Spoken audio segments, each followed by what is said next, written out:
Three, two, one. Take two.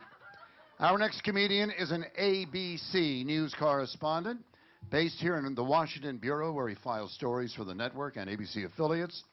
Covers the White House for Good Morning America Weekend and the weekend editions of World News.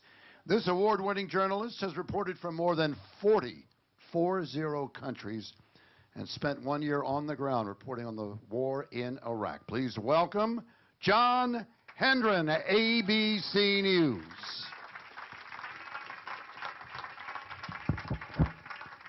Thanks. I know. I'm a poor man's George Stephanopoulos. They asked me to be in the competition for the funniest celebrity in Washington. I did one of these.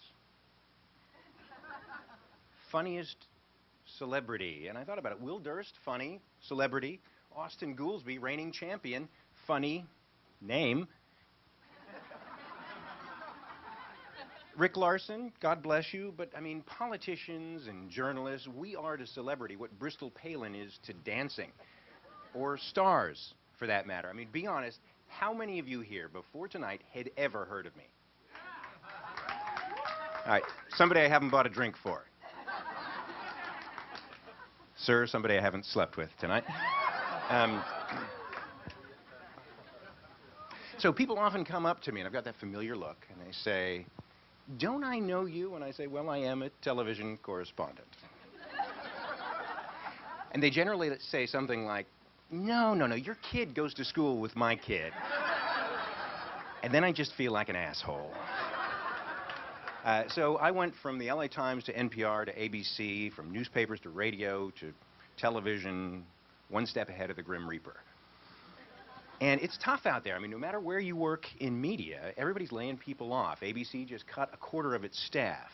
The LA Times wiped out its Washington bureau. NPR, National Public Radio. If you're sitting up there and you paid $200 for that seat, you should make a pledge, because they just cut 12 correspondents. I was somebody who hates public radio. Thank you. Chris Plant, thank you. Now, I was an NPR correspondent. I know what they pay. I don't know what this is getting them. That's like 48 tote bags. Expenses are a problem now. ABC is cutting back on expenses. I had my boss come up to me the other day, and he said, "How can you spend $100 in a day on food?" I said, "Simple. Skip breakfast." True story. A friend of mine works for the Associated Press in Denver, had to cross the Rocky Mountains in order to get to a story.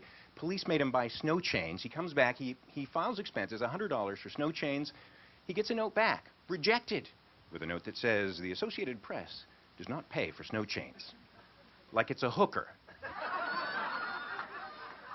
So what does he do? What every one of you would do. For 10 months, every month, he files $10. And he writes, OFL. It's $10, below the radar, nobody asks any questions, but on the 11th month, his boss comes up and he says, "Look, I notice you don't have OFL on there. I'm just dying to know, what the hell was that?" And he says, "Well, the Associated Press does not pay for snow chains." So that's one freaking link. I don't want to say that journalists are a cynical bunch, but a local news editor recently called a reporter friend of mine and said, "I've been listening to the scanner. Police have found the headless, decomposed bodies of 3 hookers." And he says, "Is it Christmas already?"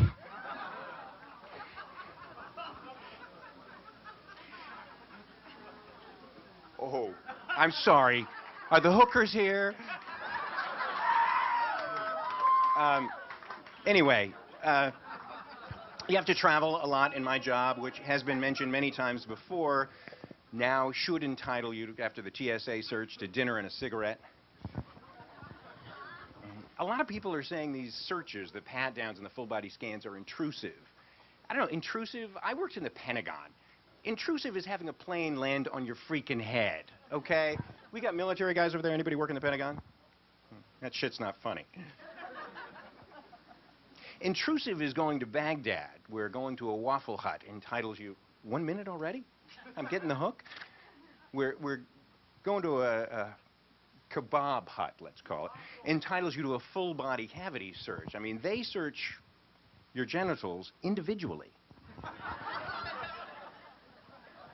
Anyway, my favorite way to travel is via military air. You guys know this. Why? No customs, and you can bring a weapon, but it does have its drawbacks.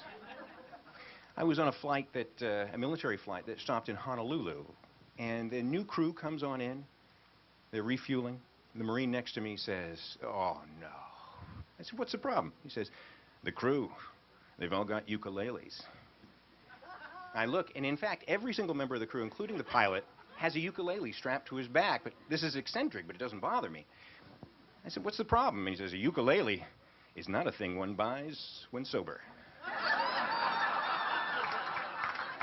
A ukulele is a thing one buys after a 3-night binge with Russian hookers, an 8-ball, and a duck."